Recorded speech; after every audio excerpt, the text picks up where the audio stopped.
नवरात्री. नवरात्री म्हणजे देवीचा जागर, किंबहुना स्त्री शक्तीचा जागर. आई दुर्गेच्या नवरूपांचे आपण पूजन करतो. तिने राक्षसांशी युद्ध करून वाईटाचा नाश केला. जशी आजवरच्या अनेक महापुरुषांच्या गाथांची आपणास जाण आहे, तशाच अनेक रणरागिणी आई दुर्गेच्या रूपात या मातीला लाभल्या. दुर्दैवाने अशा पराक्रमी वीरांगनांचा आपल्या इतिहासात फार कमी उल्लेख आहे. चला तर नवरात्रीनिमित्त त्यापैकी एका रणरागिणी भद्रकालीचा इतिहास जाणून घेऊ.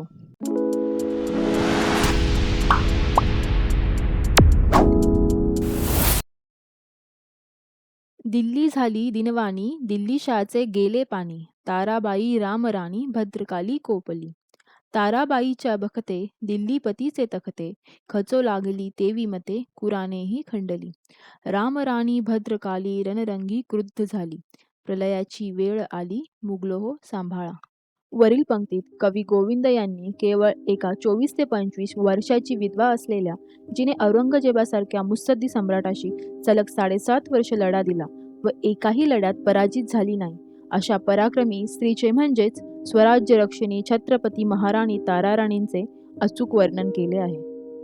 राणी ताराबाई यांचा जन्म 14 एप्रिल 1675 साली मराठा सैन्यातील सरसेनापती हंबीरराव मोहिते यांच्या घरी झाला. त्या लहानपणापासूनच आपल्या वडिलांसोबत निरनिराळ्या शस्त्रांची शिकवण घेत होत्या. 1684 मध्ये राजाराम महाराजांशी त्यांचा विवाह होऊन त्या छत्रपती शिवाजी महाराजांच्या सुनबाई झाल्या. साल 1680 छत्रपती शिवाजी महाराजांचे निधन झाले. त्यानंतर छत्रपतींचा छावा म्हणजे स्वराज्याचे दुसरे छत्रपती संभाजी महाराजांनी स्वराज्याचा कारभार हाती घेतला. त्यानंतर 1682 मध्ये औरंगजेब दक्षिणेत आला व त्याने 1686 आणि 1687 मध्ये विजापूर आणि गोलकोंडा ताब्यात घेतला. त्याच दरम्यान औरंगजेबाने नवीन कारस्थान रचून विश्वासघाताने संभाजी महाराजांना 1689 मध्ये बंदी केले आणि 11 मार्च 1689 रोजी औरंगजेबाने अमानुषपणे त्यांना ठार मारले. संभाजी महाराजांच्या पत्नी येसूबाई त्यांचे पुत्र शाहू यांना रायगडावरून कैद केले. राजाराम महाराज एप्रिल 1689 मध्ये रायगड सोडून प्रतापगड, पन्हाळा, विशालगड, रांगणा अशा मार्गाने दक्षिणेस गेले. ते थेट जिंजीस जाऊन पोहोचले. त्यानंतर मुघलांशी तह करून ते पुन्हा महाराष्ट्रात आले आणि त्यांनी स्वराज्याची राजधानी साताऱ्याला हलवली. राजाराम महाराज आणि औरंगजेब यांच्यात अनेक युद्धे झाली. त्याच दरम्यान 3 मार्च 1700 रोजी राजाराम महाराज यांचे सिंहगडावर निधन झाले. त्यानंतर एप्रिल महिन्यात औरंगजेबाने साताऱ्याचा सज्जनगडाचा किल्ला जिंकून घेतला. आता राज्याभिषेकाच्या नावाखाली मराठ्यांकडे फक्त विधवा आणि 2 लहान मुले उरली होती. मराठा साम्राज्याचा अंत अटळ आहे असे समजून औरंगजेबाला पुन्हा आनंद झाला. मात्र त्याचे मनसुबे यावेळीही पूर्ण होणार नाहीत याची त्याला कल्पनाही नव्हती. 25 वर्षाच्या राणी ताराबाईने सर्व सत्ता आपल्या हातात घेतली आणि अवघ्या 4 वर्षाचा मुलगा दुसरे शिवाजी याला राजा म्हणून घोषित केले आणि त्या कारभार पाहू लागल्या. औरंगजेब एक एक किल्ला हस्तगत करत असतानाच रामचंद्रपंत अमात्य, परशुरामपंत प्रतिनिधी, धनाजी जाधव यांच्या मदतीने ताराबाई या स्वराज्याचे रक्षण करत होत्या. त्यांनी सिंहगड, राजगड, पन्हाळा, पावनगड, वसंतगड, सातारा असे अनेक किल्ले जिंकून घेतले. पती राजाराम महाराज जिवंत असतानाच ताराबाई स्वतंत्र मोहिमा चालवायच्या व मोगलांना सळो पळो करून सोडायच्या. मोगली सरदार खाफी खान औरंगजेबाला एका पत्रात असे लिहितो की ताराबाई ही राजारामाची थोरली बायको. ती बुद्धिमान आणि शहाणी आहे. सैन्याची व्यवस्था आणि राज्यकारभार या बाबतीत नवऱ्याच्या हयातीतच तिचा लौकिक झाला आहे. साल 1700 ते 1707 या कालखंडात मराठी भूमीवर शेकड्याने लढाया झाल्या, पण त्याला समर्थपणे तोंड देऊन ताराबाईने राज्य जिवंत ठेवले. इतकेच नाही तर वाढविले सुद्धा. मोगलांनी सातारा, पन्हाळा, विशालगड, पावनगड अशा अनेक गडांवर वेढे घातले होते. ताराबाई सर्व वेड्यांना एकाच वेळेस तोंड देत होत्या. मराठ्यांसोबत सह्याद्री, पाऊस यांनीही बादशाला हैराण केले. मोगलांकडून पैसे घेऊन मराठ्यांनी अनेक किल्ले सोडले आणि त्यातून फौज भरती सुरू केली. नेमाजी शिंदेंनी 30,000 मराठ्यांसोबत मावळात घुसून खुद्द बादशाह दक्षिणेत असताना उत्तरेत हल्ला केला.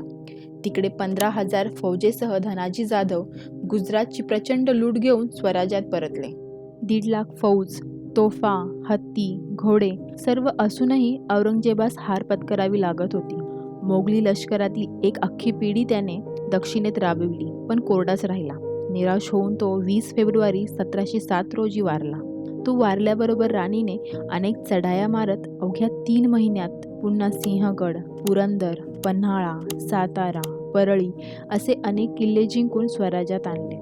साल 1681 ते 1707 या 28 वर्षात मोगली नेतृत्वात एकदाही बदल झाला नाही, तर स्वराज्याच्या नेतृत्वात 3 वेळेस बदल झाला. आधी संभाजीराजे, नंतर राजाराम व पुढे ताराबाई.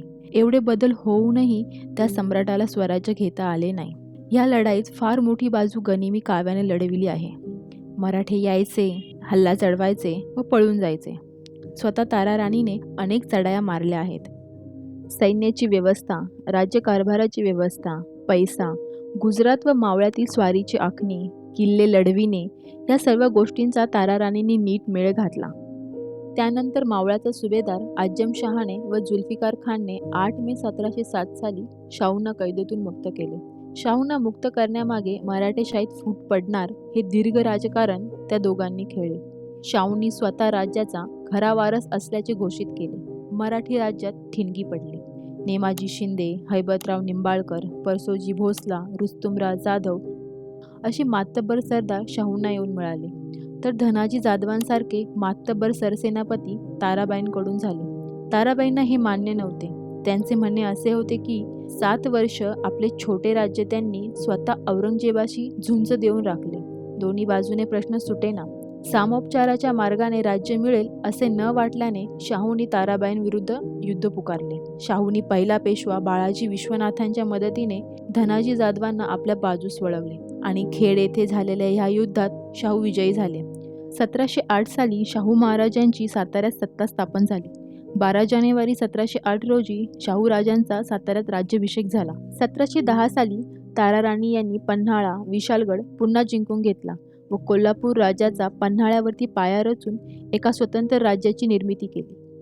त्यानंतर 1714 मध्ये राजाराम महाराजांची दुसरी पत्नी राजसबाई आणि त्यांचे पुत्र दुसरे संभाजी यांनी अचानक ताराराणींना बाजूला करून राज्यकारभार हातात घेतला व ताराराणी आणि दुसरे शिवाजी यांना पन्हाळ्यावर नजरकैदेत ठेवण्यात आले. तिथेच शिवाजी यांचा 1727 साली मृत्यू झाला. 1730 साली शाहू राजांतर्फे श्रीनिवासराव प्रतिनिधी संभाजी राजांवर चालून गेले. या युद्धामध्ये संभाजी राजांचा पराभव झाला.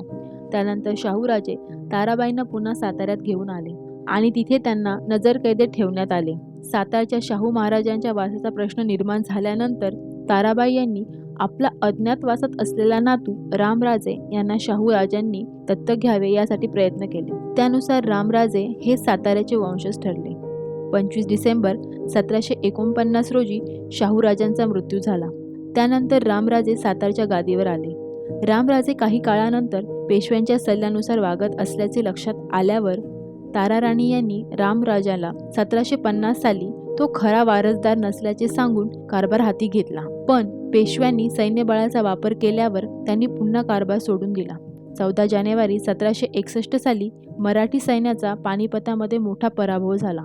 स्वकष्टाने कमावलेले स्वराज्य परकीयांच्या हाती जाण्याचे दुःख सहन न झाल्याने अखेरीस राणी ताराबाई यांचा 4 डिसेंबर 1761 साली वयाच्या 86व्या वर्षी निधन झाले. महाराष्ट्रास अखंड गुलाम करण्यास अधीर झालेल्या औरंगजेब बादशास त्यांनी महाराष्ट्राच्या मातीत गाडून टाकले. संपूर्ण राष्ट्राला या संकटातून वाचविण्याचे सर्व श्रेय आपल्याला महाराणी ताराबाईंच्या चारित्र्याला आणि राज्यकारभारातील त्यांच्या कुशल निपुणतेला द्यावे लागेल.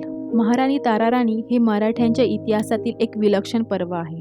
छत्रपती शिवाजी महाराज ते पानिपत हा फार मोठा कालखंड त्यांनी बघितला. तसेच ही मराठ्यांच्या इतिहासातील एक मोठी शोकांकिताही म्हणता येईल की रणांगणावर कधीही हार न मानणाऱ्या ताराराणींना कौटुंबिक कलहात मात्र हार पत्करावी लागली व आयुष्यातला फार मोठा कालखंड नजरकैदेत गेला. अशा या रणरागिणीसाठी कवी गदी माडगुळकर म्हणतात, सम्राज्ञी ना समरकुशला लोकनेत्री प्रतापी, सत्ताधान्ना नमुनी रणी आपले राज्य स्थापी, नारी नोहे अमर जगती ज्योत ही पौरुषाची, तारा राणी जननी आमुच्या अस्मितेची यशाची, शिवरायांची सून प्रतापी महाराणी तारा, स्फूर्ती दे तव स्मृती चिरंतन लाख लाख मुजरा.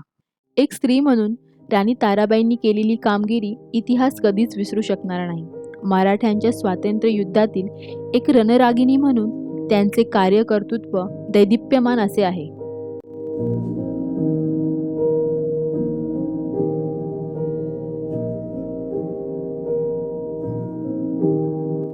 अशा या भद्रकाली अवतार असलेल्या छत्रपती महाराणी ताराबाईंचा इतिहास आपल्या प्रत्येकाच्या मदतीने घराघरात पोहोचवण्याचा हा आमचा एक छोटासा प्रयत्न. जर आपल्याला हा व्हिडिओ आवडला असेल तर नक्कीच आम्हाला आपल्या कमेंटद्वारे कळवा आणि त्याचबरोबर लाईक, शेअर व सबस्क्राईब करायला विसरू नका. लवकरच भेटू अशाच एका नवीन विषयाबरोबर. धन्यवाद.